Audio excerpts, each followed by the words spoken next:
Bonjour, bienvenue à tous. On va encore attendre une minute le temps que les personnes rentrent.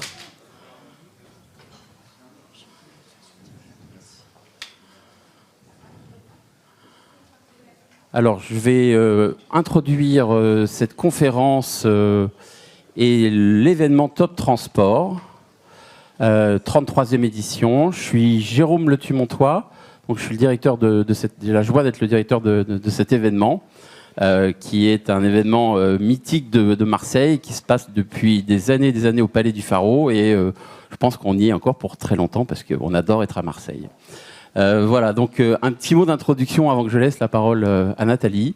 On est cette année sur, en plus de ça, une édition record. On attend à ce matin, alors après on peut avoir des déconvenues, des petites annulations de dernière minute, mais on était hier soir à 350 invités, chose qui n'a jamais été atteinte. On a toujours été aux alentours des 300 invités, là on est à 350, donc on espère que ça va tenir et qu'on n'aura pas trop de no-show de dernière minute. On a plus de 160 exposants, on a 168 exposants également, avec beaucoup de sponsoring cette année. Et à ce matin, on est à 3700 rendez-vous confirmés dans la plateforme, ce qui n'a jamais été atteint. L'objectif était de 3500 cette année. Donc on est sur une année qui va être, je l'espère, une année incroyable. Et en tout cas, tous les clignotants sont au vert et on en est ravis. On a aussi, tous les ans, on essaye de se remettre en cause et d'essayer d'apporter de l'innovation, etc. Donc cette année, on aura aussi un nombre record de conférences, d'ateliers pratiques. Victoire Revenaz, qui sera là, qui est une avocate spécialiste du transport, va animer 2 ateliers juridiques. C'est la personne qui remplace Jean-Paul Méronin, qui était très connu du public de Top Transport, qui a pris sa retraite, mais qui vous envoie ses bonnes pensées. Je l'ai eu au téléphone hier soir. Voilà, et on essaie de toujours se réinventer. On a créé un lounge à la demande des participants qui est juste derrière, là, en sortant à gauche, pour que vous ayez un moment de détente autour d'un café. Il manquait des endroits pour se poser et pouvoir avoir un peu de confidentialité. C'est ce qu'on a fait. Et cette année, grande nouveauté aussi, on a fait une collaboration avec l'AETL, qui est l'association des écoles de transport et de logistique. Et en ce moment même, au moment où je vous parle, il y a une 50aine d'étudiants qui sont en train de travailler sur une thématique qu'ils ne connaissaient pas ce matin. Là, ils sont en train de bûcher et ils vont faire leur rendu de copie ce soir à partir de 16h30 dans l'amphi Jean Touzé. Si jamais vous êtes encore là, ça peut être intéressant d'aller voir. Voilà. Ensuite, et je finirai par ça, avant de donner la parole vraiment à Nathalie, c'est vous annoncer une nouvelle importante pour nous, puisque on va développer Top Transport de façon sur le territoire français. Donc vous connaissez déjà depuis 33 ans depuis Top Transport à Marseille, qui aura lieu au mois d'octobre prochain, les 14 et 15. Mais nous créons Saint-Malo Top Transport en juin 2026. Je reviendrai sur pour vous donner plus d'informations. Ça serait trop long ce matin, mais sachez que l'idée, c'est de couvrir tout le territoire et de pouvoir offrir à l'ensemble du territoire français l'expérience Top Transport, les opérations hors les murs, etc., etc. Voilà. Nathalie, maintenant, c'est à toi. Donc, je vous demande d'accueillir chaleureusement Nathalie Bureau du Colombier. Merci Nathalie, journaliste, créatrice du podcast Transpod. Et Nathalie, eh ben, écoute, maintenant c'est à toi. Et l'officiel des transporteurs. Voilà, et j'espère que tu vas faire lever le brouillard. Hein, c'est ça. Et il va bientôt faire très beau. Ok ? Merci beaucoup. Merci Jérôme.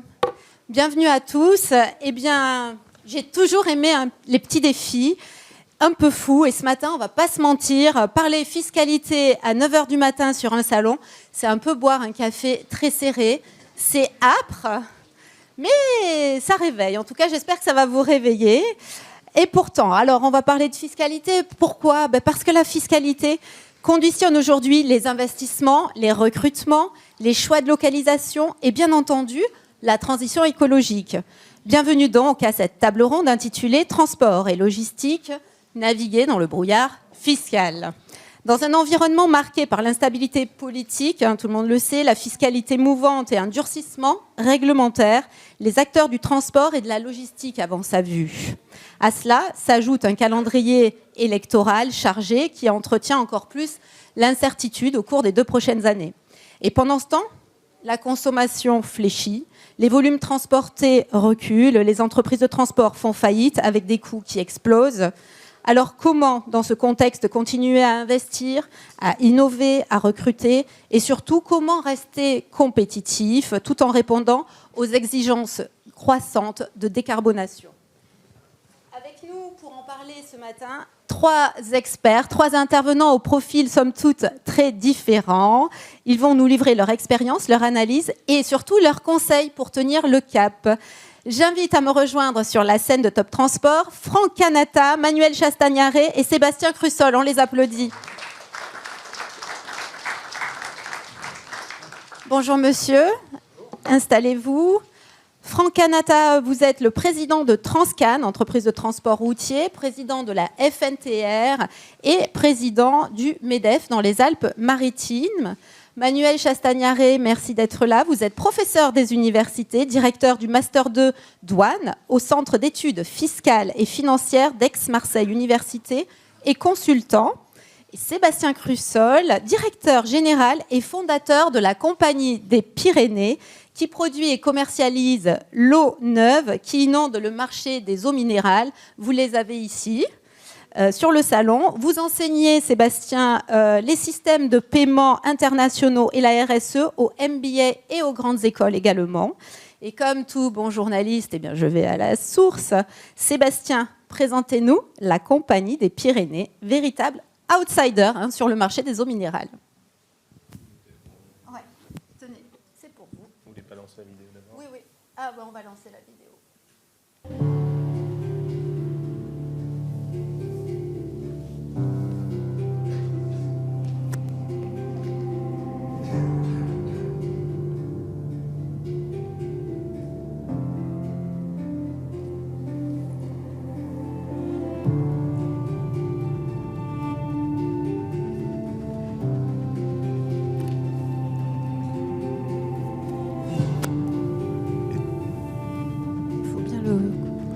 Étant donné que de toute façon on nous a expliqué qu'on avait très peu de temps parce que vous alliez avoir énormément de questions, je vais faire ma présentation en même temps pour éviter de perdre du temps.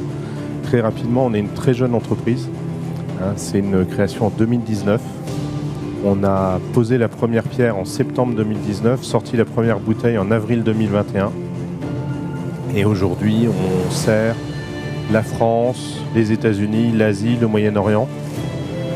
On a une croissance qui a été au minimum de 100% jusqu'à fin 2004 et aujourd'hui on est aux alentours de 43% soutenu toute l'année. Principalement parce qu'on est allé sur un marché qui était saturé avec une nouvelle idée qui n'avait jamais été abordée. On fait de l'eau sur mesure, complètement personnalisée, que ce soit le contenu ou le contenant. Alors bien sûr on part d'une eau extrêmement qualitative puisqu'on est une eau faiblement minéralisée, zéro nitrate, zéro PFAS, zéro microplastique. On a l'agrément nourrisson. On est considéré comme une des meilleures eaux de France aujourd'hui. Et on est allé chercher des contenants plus éco-responsables que le tout plastique, même si on en produit aussi pour satisfaire une demande du marché. Aujourd'hui, nos principaux produits qui représentent aujourd'hui 88% de notre marché, c'est le Tetra Pak que vous avez là en bleu, mais qu'on personnalise pour les hôtels, pour les grands groupes, etc. et les bouteilles aluminium. Et c'est combien de millions de bouteilles par an? L'année dernière, on a produit 34 millions de bouteilles et cette année, on va en produire 45 millions. Alors, c'est des chiffres énormes, mais en fait, c'est minuscule sur le marché de l'eau. Pour vous donner un comparable, Nestlé, c'est 48 milliards de litres embouteillés par an au niveau mondial. Danone, non, c'est l'inverse d'ailleurs. C'est Danone 48 milliards et Nestlé 52 milliards. Donc c'est très gros. Nous, à 45 millions de bouteilles, donc à 20 millions de litres, on sera un des tout petits acteurs du marché. On est encore un des petits acteurs du marché, mais on est très visible puisqu'on fait l'eau des groupes comme Airbus, AXA, Total. On est présent dans tous les ministères, on fournit les forces régaliennes. On est présent dans 40% des festivals, dans 40% des salons. On est présent au Moyen-Orient, dans les musées, les parcs à thème. On se développe beaucoup en Europe, en Espagne, etc. Mais un peu moins aux États-Unis. Mais presque plus aux États-Unis. Voilà, c'est ce que je voudrais savoir. En quoi la situation actuelle fiscale et douanière pénalise l'activité de la Compagnie des Pyrénées? Clairement, aujourd'hui, c'est devenu totalement inintéressant pour nous d'aller aux États-Unis. La situation fiscale a fait qu'on a quasiment arrêté complètement notre fourniture là-bas, en sachant que pourtant on avait des beaux marchés, puisqu'on fait entre autres l'eau des New York Yankees. Qu'est-ce qui pénalise? Parce que par exemple, pour les producteurs de vin, on savait que c'était les droits de douane, les assises. Pour vous, c'est quoi? Alors, pour nous, c'est l'augmentation catastrophique du coût du transport.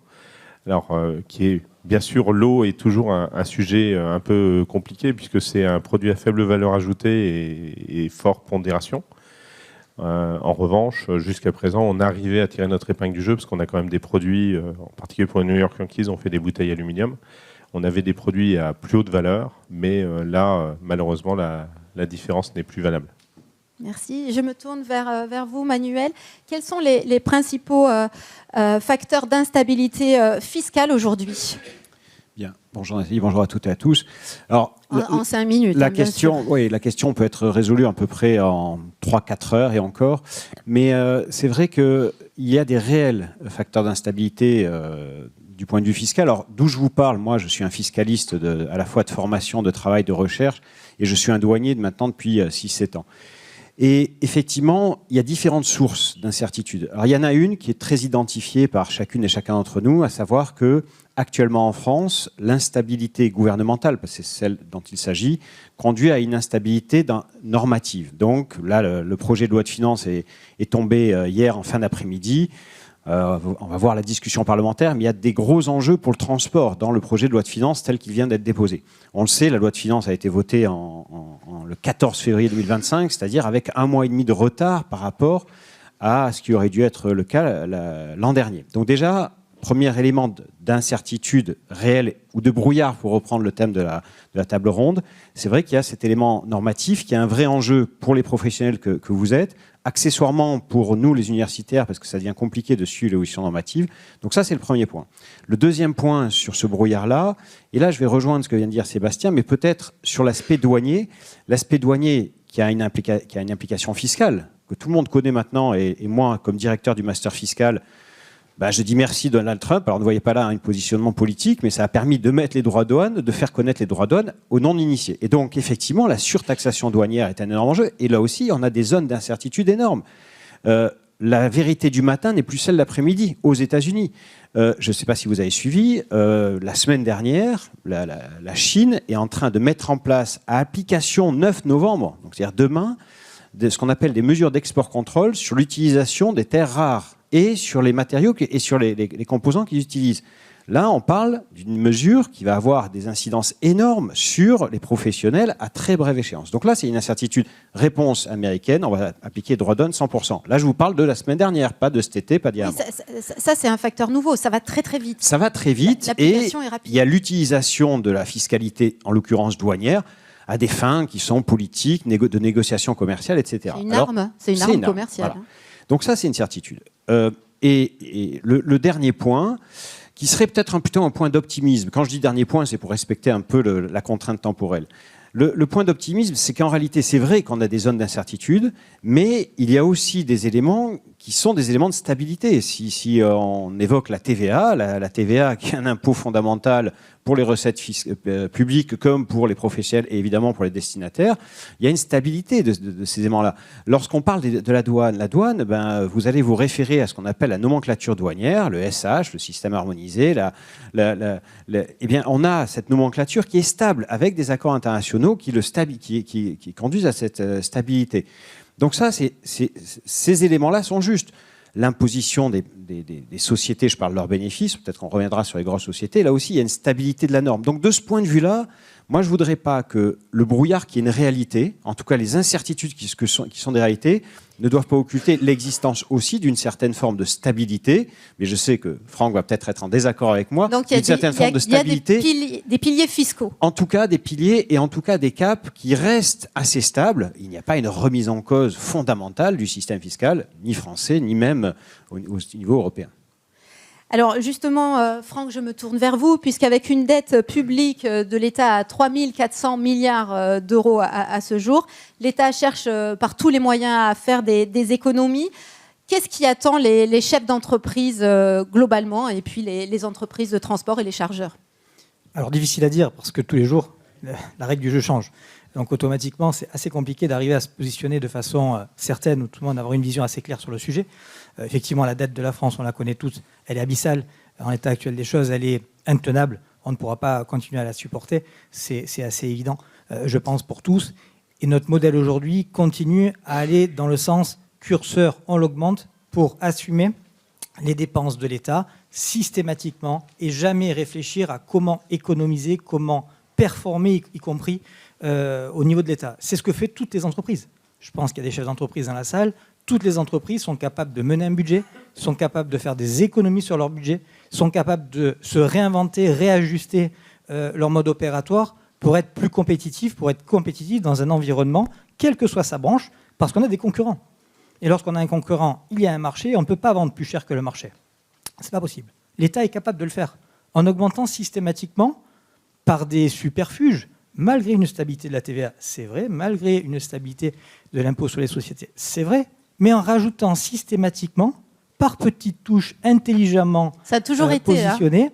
Exactement. Et aujourd'hui, la malice qu'ils ont... On pense à la vignette automobile à l'époque. Par exemple, la vignette et tant d'autres idées. Je pense qu'ils sont recordman en termes d'idées. L'innovation... D'ingéniosité fiscale. L'innovation dans la capacité à inventer une taxe, un impôt, une charge, une règle, une norme. Je pense qu'en France, on a le record sans discussion.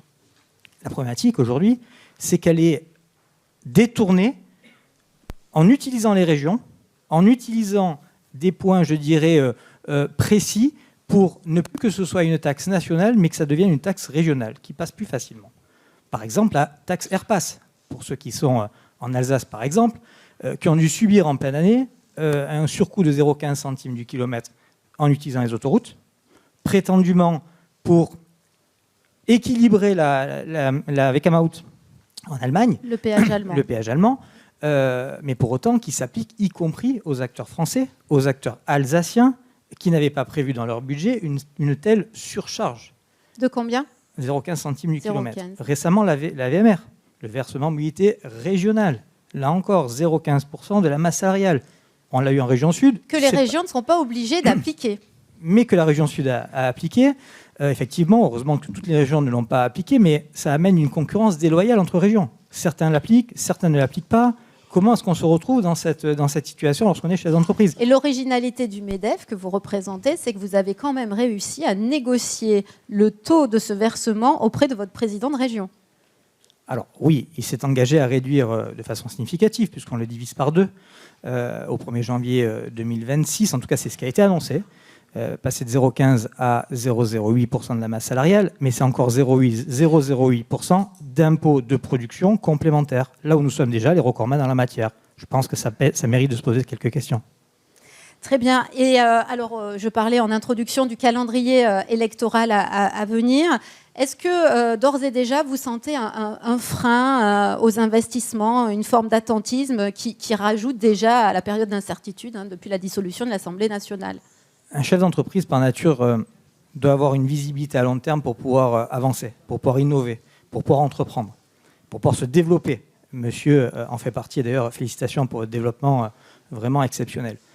Mais pour se développer, il a besoin de voir loin, tout au moins de voir, parce qu'aujourd'hui on est dans le brouillard, c'est le terme de la journée, et lorsqu'on est dans le brouillard, automatiquement on recule nos investissements, on hésite à embaucher, on hésite à innover, c'est naturel. D'autant plus quand l'économie du pays va pas très bien. Alors bien entendu, c'est peut-être le moment d'avoir la bonne innovation, la bonne idée et être prêt lorsque ça repartira, parce que ça repartira, je pense qu'on doit tous être optimistes par rapport à ça. Il faut tenir jusqu'au moment où ça repartira. Oui, il faut être en capacité de tenir. Oui. C'est particulièrement compliqué. Si on parle dans le domaine du transport, c'est valable dans toutes les branches, ou presque. Si on parle dans le domaine du transport, et les transporteurs, je pense, ne me contrediront pas, aujourd'hui on renouvelle ce qui est indispensable d'être renouvelé. Est-ce que beaucoup de transporteurs achètent des véhicules électriques aujourd'hui ? Je ne pense pas. Je ne pense pas, à quelques exceptions près. Est-ce qu'il y a des transporteurs dans la salle ? Levez la main. D'accord, pas beaucoup. Alors, parmi les transporteurs, est-ce que certains aujourd'hui se lancent à la période actuelle dans l'acquisition d'un véhicule électrique qui est encore à peu près 3 fois plus cher, 2 à 3 fois plus cher en fonction du véhicule, qu'un véhicule thermique ? Dans la situation actuelle, je pense que c'est un vrai risque. Non, mais c'est surtout que la réglementation évolue. Alors que la réglementation évolue Exemple, en le ZFE. permanence. les ZFE, effectivement, et avec le budget que l'on a, enfin en tout cas avec la déclaration de politique générale qu'on a eue hier, on peut se poser la question aussi du biocarburant. Quid du biocarburant par rapport à ce qui a été dit hier? Toutes ces incertitudes ne nous poussent pas à investir. On investit dans quel type d'énergie? Du biocarburant, du gaz, de l'électrique? Ou est-ce qu'on renouvelle nos parcs avec du diesel? Je pense que c'est une question aujourd'hui que grand nombre d'entrepreneurs de transport se posent. Est-ce que ça va dans le sens de la décarbonation? J'en suis pas sûr. Est-ce que ça va dans le sens du bon sens et de l'économie des entreprises? Malheureusement, peut-être. Je me tourne vers vous, Sébastien. Même question. Est-ce que ça freine vos investissements ou est-ce que justement vous profitez de la période pour être smart et pour anticiper les évolutions à venir? Alors, je rejoins Franck sur le fait que ça peut être ennuyeux et assez bloquant en termes d'investissement. Nous, on a pris le parti d'attaquer différemment la problématique. On s'est dit qu'on serait beaucoup plus fort à plusieurs. Et donc, en fait, on regroupe, que ce soit nos fournisseurs, les gens qui travaillent avec nous, etc. On travaille de plus en plus dans des synergies. Donc, ça nous a amené à travailler de manière beaucoup plus collaborative avec des partenaires transport, entre autres. Et sur les partenaires transport, ils s'engagent auprès de nous pour une qualité de service et on s'engage auprès d'eux pour un volume annuel. Ce qui est une vraie gageure. Hein. Quand on a une forte croissance comme nous, on parie quand même sur l'avenir en permanence. Au-delà de ça, on a travaillé à améliorer les choses avec eux. Donc on s'est fait accompagner par nos partenaires transport. Entre autres, jusqu'à présent, on faisait enlever directement à l'usine. Et nous, on est à 1330 mètres d'altitude, sur la pire route de France, qui est la RN20, qui dessert l'Andorre, vous savez, là où tout le monde monte pour aller acheter ses cigarettes et l'alcool. Donc c'est des embouteillages en permanence. Pour un transporteur, c'était l'enfer. Donc on a travaillé en collaboration avec eux. On a mis en place une navette en propre, au gaz naturel. Et on descend toute notre production. Donc on fonctionne par Nouria. Donc on a plusieurs remorques. Le camion descend une remorque pleine de produits finis. Il remonte avec une remorque soit vide, soit avec de la matière première, qui viennent de nos entrepôts qu'on a posés à Toulouse. Nos logistiques, trains, routes, les autoroutes sont là. Déjà, ça a simplifié la vie de nos transporteurs. Et même pour nous, ça a simplifié l'achat de transport, puisque finalement, on avait beaucoup plus d'offres à Toulouse que de gens prêts à monter jusqu'à l'usine. Donc, je pense qu'aujourd'hui, il faut se réinventer, autant chez le transporteur que chez le donneur d'ordre. De plus en plus, il faut qu'on évolue vers ça. Et en fait, on est tous interdépendants. Et bien sûr, je suis d'accord avec vous, on aimerait bien que l'État nous aide aussi de temps en temps.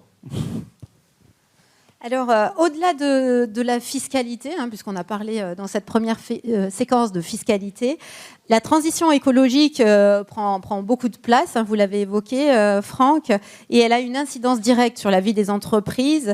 Est-ce que vous pouvez, les chefs d'entreprise que vous êtes, anticiper les coûts à venir, avec notamment, ça c'est une directive européenne, c'est pas la France, c'est l'ETS2 qui entrera en vigueur au 1er janvier 2027. Ou alors la fin, on en parle beaucoup, la fin de l'exonération de la TICPE. Comment les acteurs du secteur peuvent-ils se préparer sans visibilité claire à l'échelle nationale et européenne? La transition énergétique et donc la transition écologique, c'est avant tout du bon sens. Il ne faut pas que ce soit idéologique, il faut que ce soit du bon sens. Et pour que ce soit du bon sens, il faut que les règles du jeu, encore une fois, soient claires, soient établies, soient précises, soient tenables dans le temps, soient durables. C'est absolument indispensable. On ne peut pas changer les règles du jeu à chaque nouveau gouvernement. Certains durent 14 heures. Donc c'est quand même une règle du jeu qui évolue vraiment vite, parce que l'entreprise ne peut pas se projeter dans le temps. C'est pas possible. La transition énergétique, je pense que tout le monde sera d'accord pour dire que la prise de conscience a eu lieu, pour en tout cas la très grande majorité. Maintenant, c'est la méthode de mise en œuvre qui est importante. C'est une visibilité à long terme, y compris sur ce domaine, mais finalement, la fiscalité rentre aussi en ligne de compte, parce que quel est le choix du transporteur sur ce renouvellement de parc, sur la vision à long terme qu'il va pouvoir engager pour son entreprise? C'est une vraie question. Ça détermine aussi la rentabilité de son entreprise. C'est absolument indispensable. Quels seront les accompagnements ou les désengagements de l'État sur certaines énergies? La TICPE, par exemple, en fait partie. Si on n'a pas la règle du jeu, encore une fois, c'est compliqué de s'y adapter. Et si on n'est plus sur des questions de proximité, et notamment dernier kilomètre, dernier mètre, qui était au corps de tous les débats il y a encore peu, le recul des ZFE, et notamment à l'exception de Paris et de Marseille, mais le recul des exceptions de Paris et de Lyon, le recul des ZFE sur les autres grandes métropoles ne sont pas un signe favorable pour la décarbonation des villes du dernier kilomètre, du dernier mètre. Tous ceux qui ont investi, tous ceux qui ont innové, et je vous rejoins monsieur, vous avez tout à fait raison, il faut innover. Et notamment à Nice, l'innovation avait eu lieu, toujours eu lieu. Enfin, moi, j'ai vu, vous avez pas mal innové dans le centre-ville de Nice. Sans parler de notre société, mais d'une manière générale, parce qu'on a mis autour de la table les acteurs des Alpes-Maritimes pour essayer de trouver une solution intelligente, pragmatique, de bon sens, massification, optimisation, réduction des kilomètres, ça paraît évident, c'est vrai. Mais quand les ZFE reculent et que les véhicules thermiques d'hier peuvent relivrer en toute simplicité, sans utiliser une façon optimisée, décarbonée pour faire la livraison du dernier kilomètre, dernier mètre, on fait machine arrière. Tous ceux qui ont investi dans les véhicules électriques, vous vous sentez lésé? Totalement, totalement. Alors, ce n'est pas un choix municipal, c'est un choix national qui peut être, malgré tout, je dirais, réajusté localement, quelle que soit la grande métropole. Et si on ne va pas avec une règle claire, précise dans ces nécessités de décarbonation, on n'avancera pas. L'objectif 2050 neutralité carbone, on n'y sera pas dans ces conditions. Soyons réalistes. Et je partage votre point de vue. L'innovation, la collaboration, le travail collaboratif fait partie des pistes d'amélioration. Faut-il encore une fois que la visibilité à long terme soit présente ? Alors on voit que le commerce et de fait le transport, on en parlait avant la table ronde, se transforme avec de plus en plus d'acteurs du e-commerce. On parle beaucoup de Shine et Amazon et l'invasion des petits colis et de fait et des grands entrepôts et de fait les projets de taxes qui vont avec notamment la taxe sur la livraison des petits colis en ville. Et le projet de Tascom, d'application sur les entrepôts de plus de 10 000 m², de la taxe sur les sites commerciaux.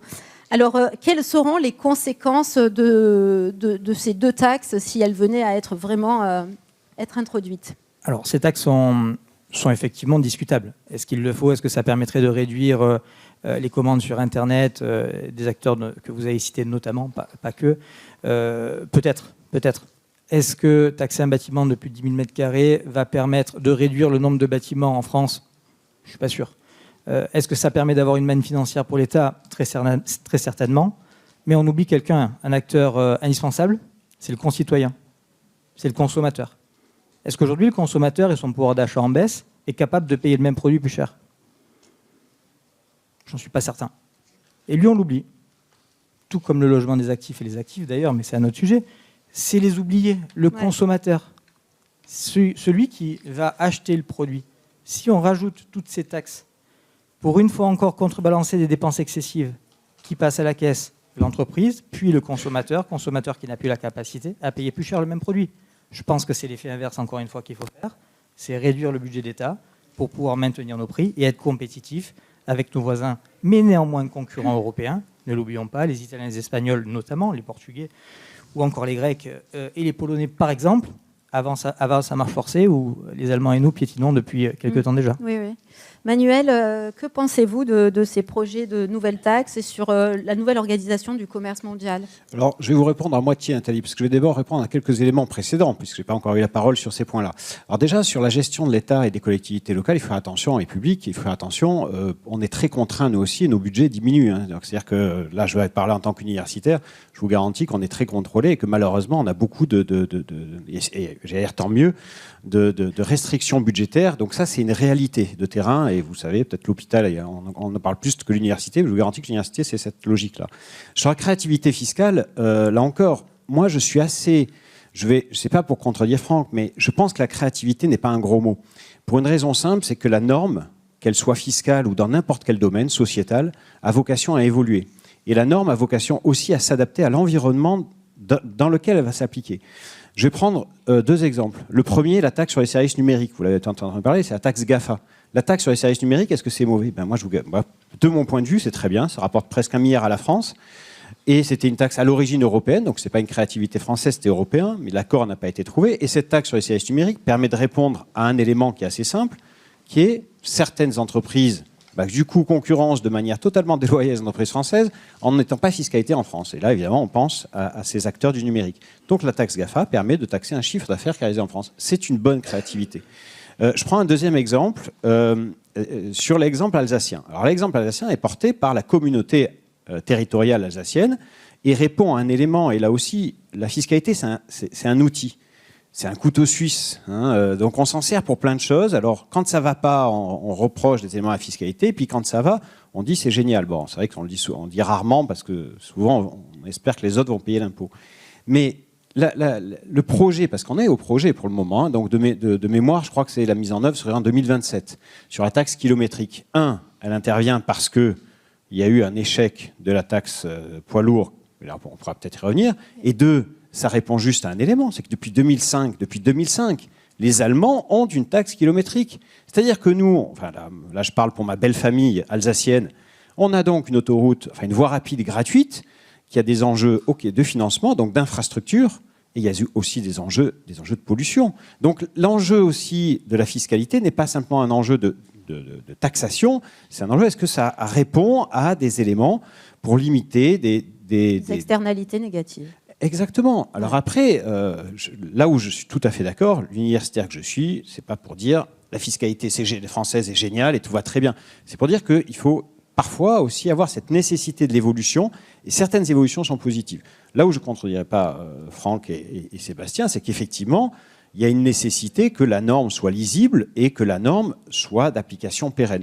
Mais juste, ce sera peut-être mon dernier point sur cette intervention-là, c'est que je pense qu'il y a une grille de lecture que chacune et chacun peut avoir pour comprendre la fiscalité actuelle et future. Et la grille de lecture, c'est qu'en fait, il y a la recherche de répondre à des enjeux environnementaux notamment, et aussi à d'autres enjeux, puisque en matière d'exportation, le travail forcé fait l'objet d'une réglementation, la déforestation fait l'objet d'une réglementation, donc là on parle de normes au niveau européen. Et ça, ces éléments-là, on peut les identifier. Le MACF, puisque vous avez le MACF, s'inscrit, c'est pas de la fiscalité, c'est pas une politique commerciale. Ce mécanisme d'ajustement carbone aux frontières, c'est un élément supplémentaire, mais ça s'inscrit dans cette logique environnementale. Et voilà. Donc ça, je pense qu'on peut avoir cette grille de lecture, qui est une grille de lecture qui, je sais, n'est pas forcément très satisfaisante parce qu'elle ne répond pas à des éléments plus précis, mais qui permet de contextualiser et pour les acteurs privés, de comprendre, voilà le cap qui est fixé. Hein. Donc sur les ZFE, c'est pas mon domaine de compétence sur ces éléments-là. Je comprends les contraintes, mais ça s'inscrit dans une logique. Alors encore une fois, je ne défends pas les ZFE, ou je ne suis pas porteur de ces projets-là, mais je comprends la logique globale. Alors, gardez le micro parce que j'aurais voulu vous entendre sur le projet avorté de l'écotaxe. Alors l'écotaxe. Alors, je ne sais pas, là encore, je suis sûr que mes voisins de droite maîtrisent parfaitement ce sujet-là. Moi, à l'époque, anecdotiquement, j'ai été en charge d'une chronique dans le LAMI logistique. Donc, j'avais beaucoup écrit sur l'écotaxe et j'étais très content parce que c'était un projet qui avait été d'ailleurs transpartisan, droite et gauche, et qui s'était traduit par l'adoption d'une loi, alors de mémoire 2013, des décrets d'application 2013-2014. Et en fait, il y avait eu un mouvement de transporteurs qui avait conduit à des blocages. Et donc, les portiques qui avaient été construits, il en subsiste encore quelques-uns sur l'autoroute, enfin, sur la voie rapide entre Aix et Marseille, sur l'autoroute des Alpes, enfin, le début de la voie rapide, évidemment en Alsace. Donc, on a engagé un projet qui a abouti. Les textes sont parus, les lois, décrets d'application, et finalement, parce qu'il y a eu un blocage professionnel, on est revenu en arrière. Moi, mon avis, c'est que, là, en l'occurrence, deux lectures. Lecture 1, c'est bien d'adapter la norme puisqu'il y a une contestation. Moi, je ne suis pas d'accord avec ça. Je pense que c'était un élément positif. Pas forcément... parce que, là encore, si j'utilise des infrastructures, il faut bien financer ces infrastructures. Parce que parfois, on demande un peu tout aux collectivités. À la fois d'avoir des infrastructures qui soient satisfaisantes, de transport notamment, et puis en même temps d'avoir un coût qui est réduit. Et le deuxième élément, on revient à l'aspect environnemental. Troisième point, ça fait le contrat étant tel, on a dû payer la société qui était en charge du recouvrement de cette taxe-là. Donc accessoirement, là pour le coup, en termes de gestion publique, c'est très mauvaise nouvelle, mais c'est parce qu'on est revenu sur cette taxation. Donc si je vais synthétiser, la taxe alsacienne, il y a peut-être des Alsaciennes dans cette salle, vous savez, répond en réalité à quelque chose qui est aussi demandé par la population, aussi par des acteurs locaux. Mais finalement, est-ce que ce AirPass en Alsace et le projet d'instaurer une taxe transit poids lourd, AirPass à venir, ouais. Est-ce que c'est pas une écotaxe déguisée, Manuel? Pourquoi Franck déguisée? Alors, je vais ça Elle n'est par pas la France. déguisée. Pour moi, c'est pas Elle n'est pas déguisé. frontale, en tout cas. Non, mais là aussi, on parle beaucoup il y a beaucoup de porosité dans les frontières. Là, l'Alsace et l'Allemagne, sauf vraiment méconnaissance géographique fondamentale, sont très proches. Il y a une frontière commune. Si mon camion paye rien quand il passe en France et paye quand il va en Allemagne, le choix, il est vite fait. C'est un choix de très bonne gestion. Est-ce qu'il n'y a pas une nécessité de revenir sur cette concurrence qui existe aussi? Et là encore, ce n'est pas pour faire payer. Les infrastructures coûtent, le non-respect de l'environnement coûte. Effectivement, les normes environnementales qui seraient punitives. Mais est-ce qu'on a demandé aux gens si les pratiques polluantes étaient acceptées pendant des décennies? La réponse est non. Donc peut-être que c'est aussi la réponse à ces pratiques polluantes qui était une réalité pragmatique de certaines industries. Alors, je suis désolé. J'ai l'impression que le débat a vachement tourné politique. On va essayer de recentrer sur la partie plus business, transport et fiscalité. Mais je vais quand même dire un point sur la politique. Je rejoins Manuel dans un sens et je rejoins Franck dans l'autre. Pardon. Aujourd'hui, clairement, vous avez compris, moi, je suis pour l'innovation et toute justification, toute petite problématique va me pousser à innover et à trouver de nouvelles solutions et à sortir du marché différemment et à atteindre mon consommateur différemment. En revanche, pour moi, l'État est censé nous aider à faire ça et on n'est pas censé innover parce qu'on est poussé à le faire par l'État. On devrait innover parce qu'on le souhaite et l'État devrait nous accompagner. Et pour moi, c'est pour ça que je vote. Je vote pour un État qui un jour nous aide, nous accompagne dans l'innovation. Et aujourd'hui, on est un pays extrêmement innovant. La preuve, on est quand même le pays qui est pris, par exemple, par tous les autres gouvernements parce qu'on est les seuls à réussir à imposer autant de taxes dans le monde. C'est quand même délirant. C'est-à-dire que les autres pays nous prennent en exemple en disant « Oh, regardez les Français, comment ils font !» Et je rejoins Franck sur un point qui est de dire il faut quand même penser aux consommateurs. Et d'un autre côté, je vous rejoins sur un autre point, c'est malheureusement le consommateur, et on en est tous, on finit par se laisser faire. Regardez, on est tous allés dans la rue parce qu'il y avait le gasoil à 1,30 € et maintenant il est à 2 € et ça ne choque plus personne. Bon. Pour revenir plus sur le sujet, je pense qu'effectivement, l'éco-responsabilité, c'est super important. Alors, c'est facile à dire quand on est une jeune entreprise et que dès le départ, on l'a intégré dans son business plan et qu'on l'a intégré dans tout ce qu'on a fait. Mais aujourd'hui, je pense qu'il faut considérer l'avenir et donc je pense qu'il faut qu'on passe par là. Et je pense qu'il faut qu'on le fasse collégialement, il faut qu'on travaille ensemble. Et aujourd'hui, avec nos partenaires transport, on a développé donc, les camions gaz naturel, mes transporteurs se sont équipés de B100. Maintenant, on est en train de passer petit à petit à l'hydrogène. Et étant donné que nous, on rejette beaucoup d'eau, on a un projet d'installation d'une centrale hydrogène au cul de l'usine pour pouvoir produire l'hydrogène qu'on va intégrer dans nos camions et dans les camions de nos transporteurs. Donc je pense qu'il faut voir, c'est à horizon 2 ans là, je pense qu'il faut voir l'avenir devant nous. En revanche, c'est vrai que je trouve que la fiscalité ne nous y aide pas du tout. Alors, vous innovez pour avoir un produit différenciant, pour vous positionner sur ce marché, et vous décarbonez votre flotte, mais est-ce que vous êtes compétitif ? Écoutez, avec plus 43% sur un marché qui fait moins 8%, je pense que je suis compétitif, mais je suis compétitif parce que j'apporte une réponse différente. Je pense que notre engagement éco-responsable a aussi joué à notre développement, nous a accompagnés. Après, est-ce que ce surcoût est toujours bien perçu par le consommateur ou par le client intermédiaire, parce que moi, mes clients sont plutôt ceux qui vont distribuer aux consommateurs. Non, l'augmentation de ces coûts n'est pas forcément comprise. Après, tout le monde a conscience du fait que ça n'est pas notre fait. Souvent, dans la littérature, on dit que le prix du transport est sous-évalué, Manuel. Cette question, elle n'était pas prévue, mais est-ce qu'il y a un réajustement Ouais, je me permets juste une petite... ça, c'est un sujet qui est important pour moi. Je reviendrai juste sur l'évolution. Et je vous souhaite de maintenir le 43% de croissance, vraiment, parce que votre produit semble être vraiment un produit innovant, adapté à un marché. Vraiment, je vous le souhaite. Attention simplement à un élément, si je peux me permettre. Sur la cyclo-logistique, on change un petit peu de domaine encore.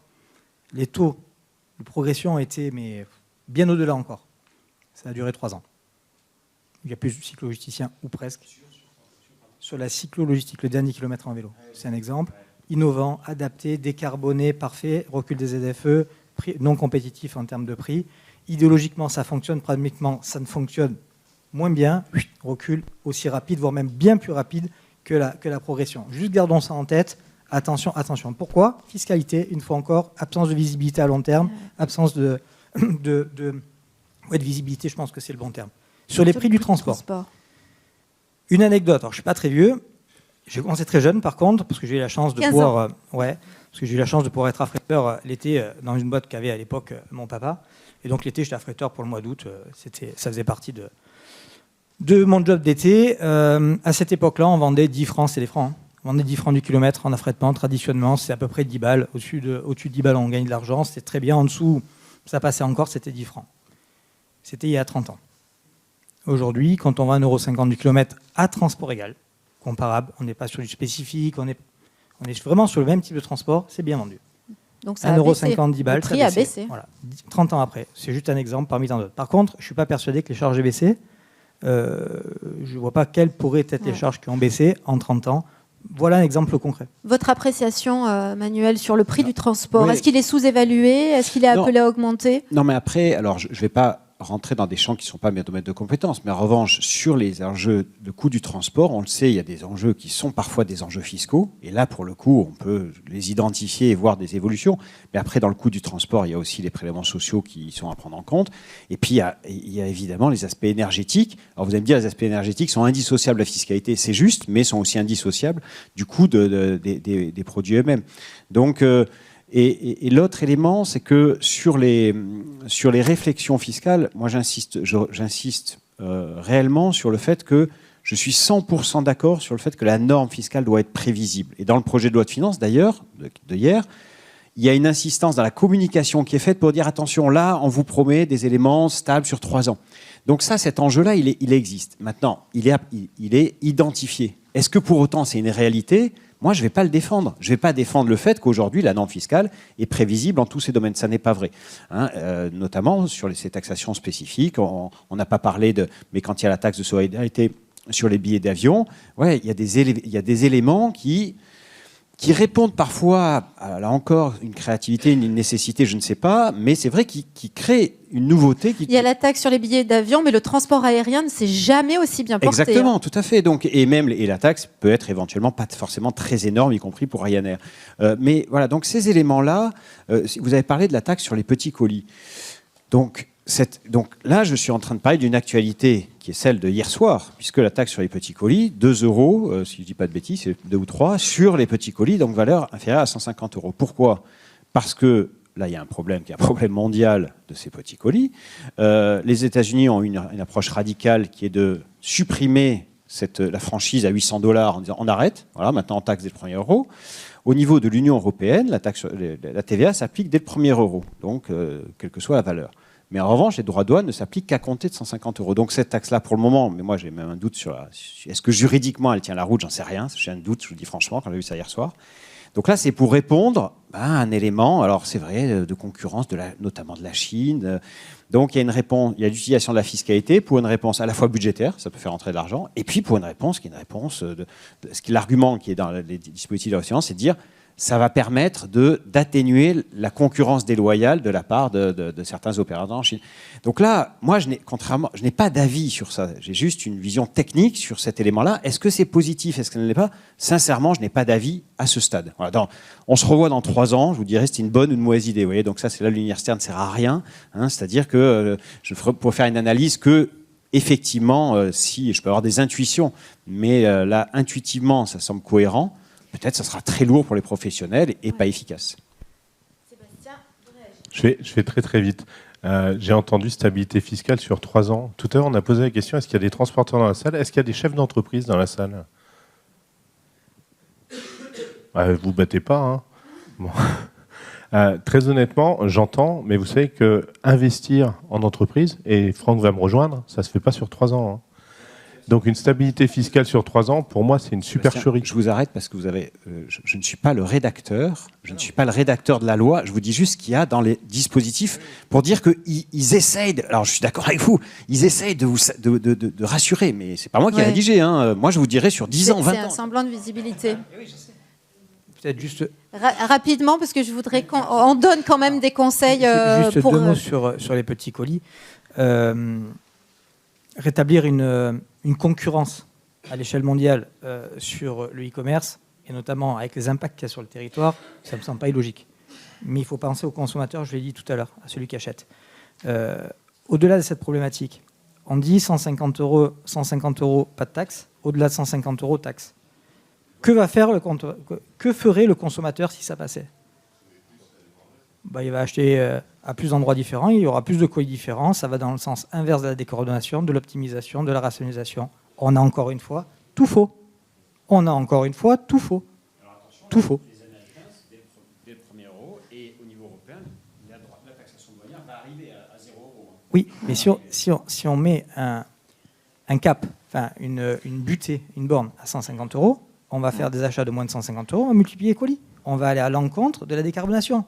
C'est d'une évidence absolue. Oui, mais on ne taxe pas aujourd'hui. Mais si on taxe de 2 € par colis, on fera des colis de moins de 150 €. Enfin, le consommateur fera des colis de moins de 150 €. On va détourner la règle et ça ne sera pas productif dans le cadre de la décarbonation. Je pense qu'on prend encore une fois le problème à l'envers, à mon sens. Je voudrais qu'on termine cet échange sur vos conseils, vos leviers, vos tips pour tenir le cap malgré l'incertitude fiscale, politique, juridique. Comment faites-vous pour justement rester optimiste ? Alors, je pense que le chef d'entreprise est optimiste par nature. C'est un combattant, il va de l'avant, il trouve des solutions à toutes les problématiques. Enfin, il y a eu pas mal de défaillances d'entreprises dans le transport routier. Oui, jusqu'à présent, il a trouvé des solutions. Dans le transport routier, ça va très très mal. Oui. Je pense qu'il ne faut pas le cacher. C'est une vraie réalité. Je ne sais pas que dans le transport routier que ça va pas très mal. 67 700 entreprises défaillantes, tout confondu sur une année glissante. Triste record, ne l'oublions pas. 67 700, 250 000 emplois en jeu. 67 000 chefs d'entreprise, au passage, dont on ne parle pas souvent, on est un peu délaissé, mais c'est aussi une réalité. Le chef d'entreprise, habituellement, arrive toujours à trouver des solutions. Il continuera de les trouver si et seulement si la pression fiscale qu'on veut lui mettre sur les épaules cesse une bonne fois pour toutes. C'est un impératif. Aujourd'hui, il n'a plus la capacité à faire des économies. Les 5% d'économie de budget, il l'a fait depuis combien d'années, le chef d'entreprise ? Non, mais c'est surtout que les marges se restreignent. Les marges se restreignent tout le temps. Et aujourd'hui, dans bon nombre d'entreprises, les marges n'existent plus. Les entreprises ferment, ça aura échappé à personne. C'est valable dans notre métier. 3600 entreprises l'année dernière. Ça tend à augmenter encore ces dernières... même s'il y en avait un léger recul sur le premier semestre, très léger, très léger, ça repart de l'avant. J'ai plus le chiffre en tête, vous m'excuserez, malheureusement je ne l'ai pas retenu, mais le mois de septembre dernier a été le mois record en dépôt de bilan. Jamais atteint depuis la crise de 2008. Je pense... Alors, on passe plus par là. Non, on va direct en liquidation. C'est une réalité. Donc moi, je veux bien qu'on dise pour l'écologie, et je ne dis pas qu'il ne faut pas traiter le volet écologique, c'est une évidence, c'est un impératif. Mais pour l'écologie, il faut taxer plus. Pour l'accompagnement, il faut taxer plus. Pour ci, il faut taxer plus. Pour le budget de l'État, il faut taxer plus. Et on va trouver, une fois encore, tous les superfuges. Oui, très bien. Mais après, il y a une réalité. La réalité, elle s'appelle le marché. Le marché national, le marché européen, le marché mondial. Le marché, Sébastien. Le marché, il s'effondre partout. Non, clairement, je rejoins Franck là-dessus. L'avenir peut sembler sombre, mais soyons honnêtes, effectivement, Franck a raison. On a toujours été capable de se redresser, d'être agile. Il ne faut pas se faire d'illusions. Si aujourd'hui, les entreprises françaises sont souvent leaders sur leurs marchés nationaux et mondiaux, c'est pas pour rien. C'est parce que on subit tellement depuis tellement d'années qu'on est beaucoup plus agile que tout le monde. Donc je pense qu'il faut qu'on reste agile. À côté de ça, je pense aussi qu'il faut maintenant que ça cesse un peu. Et là-dessus, je rejoins Franck. L'expression, c'était « trop va la cruche à l'eau qu'à la fin, elle casse ». Mais... Par exemple, vous avez dit au début de cet échange que le marché américain s'était fermé par la force des choses. Est-ce que vous vous êtes tourné vers un nouveau marché?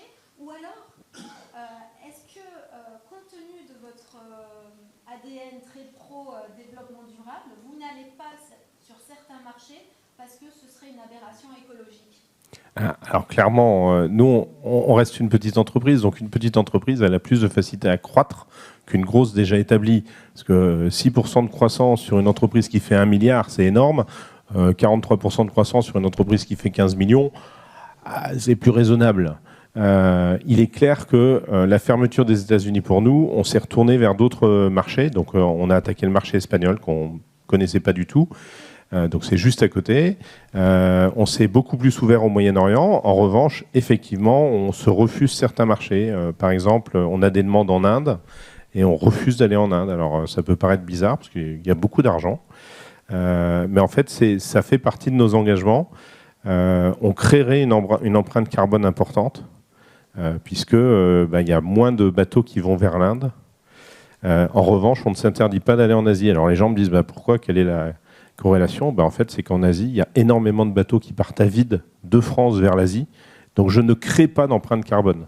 Ça ne veut pas dire que je la réduis, je ne la réduis pas. Bon, on ne peut pas être parfait. Mais je n'en crée pas plus qu'il n'existe déjà. Je profite des capacités existantes. Je me tourne vers vous. Est-ce que vous avez des questions à nos intervenants? Je suis sûre que vous en avez.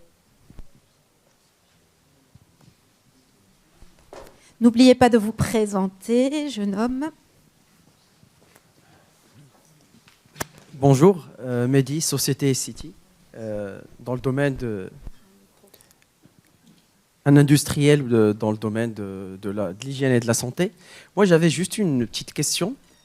Vu qu'on pousse toujours les entreprises à être innovantes, est-ce que l'État ne pourrait pas jouer le même jeu et être innovante aussi et ne pas jouer que sur la fiscalité? Ou même, peut-être, justement, vous avez parlé de fiscalité sur le transport et le consommateur final, mais est-ce que, par exemple, on ne peut pas jouer sur la fiscalité des autoroutes ou autres domaines qui sont aussi... Merci. Franck? Alors là, je vais mettre la casquette du transporteur. Effectivement, la fiscalité et le coût de l'autoroute, la rentabilité de ces autoroutes est un vrai sujet. Pour autant, il y a des concessions. Il s'agit de concessions avec des durées prédéterminées qui aujourd'hui courent toujours. Certaines, dans les 2-3 ans à venir, seront renouvelées ou renouvelables en tout cas. On a une autre problématique, c'est qu'on a un coût, là je parle peut-être plus des Alpes-Maritimes et du Var, mais plutôt des Alpes-Maritimes parce que c'est là où je suis installé. On a un coût prohibitif avec une autoroute qui a coûté plus cher probablement que toutes les autres autoroutes de France, ou tout au moins parmi les plus chères de France, de par la topographie de notre territoire. Elle est ultra accidentogène. Le contournement de Nice est payant. C'est le seul contournement de ville payant en France. Il est payant. C'est ainsi. Et donc automatiquement, et donc la société d'autoroute, que je ne nommerai pas, enregistre des résultats records. Effectivement, ça fait partie des pistes, me semble-t-il, d'amélioration pour pouvoir réduire nos charges et donc pas augmenter ni les impôts ni nos prix, réduire nos charges et donc en faire profiter le consommateur ou tout au moins l'intermédiaire lorsqu'il s'agit d'un transport que l'on vend à un tiers. Alors, Mehdi, déjà, je vous remercie. J'ai envie de vous applaudir. Alors, je regrette qu'il n'y ait pas d'élus dans la salle pour entendre ça, parce qu'effectivement, je pense qu'il faut que l'État soit innovant. Alors, malheureusement, je ne vous rejoins pas sur un point, c'est que je pense que la taxation des autoroutes, ils y ont déjà pensé et ils taxent partout. Et il y a un point sur lequel je suis un peu choqué par rapport à ce que j'ai dit tout à l'heure. Je regrette que vous soyez forcés à innover. J'aimerais mieux que vous ayez envie d'innover et qu'après, les contraintes de l'État ne soient quelque chose dans votre rétroviseur. Mais en tout cas, félicitations, parce que je pense que c'est important aujourd'hui d'innover. J'arrête pas de le dire depuis tout à l'heure. Je pense qu'il faut qu'on se renouvelle et face aux taxations aujourd'hui, je pense qu'il faut qu'on travaille en collaboration avec les transporteurs pour justement trouver des nouvelles méthodes de transport pour l'avenir. Et je suis sûr qu'il y en a. Parce que de toute façon, le marché évolue, la consommation évolue. On le voit. Moi, je suis quelqu'un qui a dit qu'il était jeune tout à l'heure. Moi, je suis un vieux. Et en tant que vieux, moi, j'ai connu les boutiques en centre-ville. Vous savez, le truc qui a un peu disparu, là. Il n'y avait pas de grande surface comme ça quand j'étais jeune, moi. Et tout ça, c'est l'évolution. Et ça continue. Et maintenant, on est au e-commerce, qui est petit à petit en train de manger le commerce traditionnel. Et le transport va forcément évoluer. Et pour nous, industriels, ou pour les magasins, les boutiques, tout, le transport de demain, ce n'est pas celui d'aujourd'hui. Mais je pense que le transport ne pourra bien évoluer que s'il travaille en collaboration avec les donneurs d'ordre et avec les bénéficiaires. Une autre question ? Alors, moi, je vais juste répondre à Mehdi, parce qu'on ne me le demande pas, mais je vais quand même le faire. Sur l'innovation de l'État, encore une fois, si l'État est créatif, alors je ne suis pas l'État, attention, hein, mais si l'État la créativité de l'État peut exister, mais vous voyez, par exemple, je ne sais pas si vous avez entendu parler du crédit d'impôt recherche. Crédit d'impôt recherche, donc, ce n'est pas l'État qui investit, c'est l'État qui permet aux entreprises dépensantes dans le domaine de la recherche et développement, pour faire simple, d'obtenir des réductions d'impôts. Donc là, de ce point de vue-là, on a la même logique dans le mécénat, par exemple, avec le crédit d'impôt qui permet d'investir le mécénat. Alors, encore une fois, ça c'est très bien. Ce qu'on appelle des dépenses fiscales ou des niches fiscales. Comme ça, il y a Jérôme Tureau qui disait dans chaque niche fiscale, il y a un chien enragé. Les crédits d'impôt recherche, c'est intellectuellement bien. C'est pour les entreprises, ça peut être positif, mais on peut avoir peut-être des avis qui se nuancent. Mais après, derrière, encore faut-il qu'il y ait un contrôle. Et là où je vais rejoindre ou pas certains, c'est que moi, ça me va très bien qu'on permette des économies fiscales. C'est super, ça permet d'inciter, et c'est une créativité, de dire, voilà, c'est pas l'État qui dépense, souvent on incite. Mais il ne faut pas que ce soit une usine à gaz, il faut que ce soit gérable pour les entreprises. Et puis deux, il faut qu'après, il y ait un contrôle sur est-ce que réellement ces dépenses-là sont efficaces. On le sait, parfois oui, parfois non. Voilà, vous avez la disposition des jeunes entreprises innovantes, qui est aussi un élément important. Donc oui, à l'évolution de certains éléments. Je n'ai pas très bien compris si vous vouliez qu'on taxe les autoroutes ou qu'on ne les taxe pas. Mais moi, sinon on revient à notre discussion alsacienne un peu. Mais bon, voilà. Donc c'était juste sur ma remarque pour le crédit d'impôt recherche ou d'autres éléments qu'on appelle dépenses fiscales. Encore une fois, ça peut être des bonnes choses, comme ça peut être des gouffres financiers pour la collectivité. Alors, je suis désolé, je fais une micro-intervention pour répondre à Manuel. Crédit impôt recherche, alors tout à l'heure, vous avez entendu Nathalie, elle a dit que j'enseignais aussi sur les systèmes de paiement et sur la RSE. En fait, la Compagnie des Pyrénées, c'est ma Xème société, 16e, dans mon 16e domaine. J'ai toujours innové, donc forcément, j'ai bénéficié du CIR. Et là où je ne rejoins pas Manuel, c'est que en 2006, 2007, 2008, le CIR, c'était 70% des dépenses engagées. Aujourd'hui, c'est 30%. Et en plus, on a mis un plafond qui n'existait pas. Donc, oui, je rejoins Manuel sur le fait qu'il faut que l'État contrôle. Mais aujourd'hui, l'État ne contrôle pas. Et sa réponse, ça n'est pas de se mettre à contrôler, c'est de réduire ce qu'on peut apporter aux entreprises pour les aider à innover. Encore une fois, on punit les entreprises et on ne punit pas les fraudeurs. Et moi, je suis désolé, ça n'empêchera pas la fraude. C'est seulement qu'ils voleront 30% et pas 70%.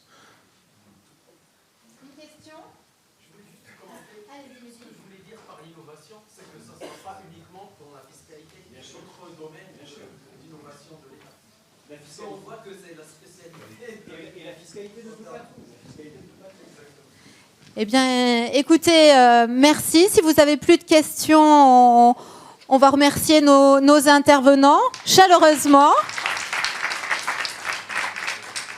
Et je vous donne rendez-vous dans les autres salles pour poursuivre les ateliers et les tables rondes. Merci à vous tous.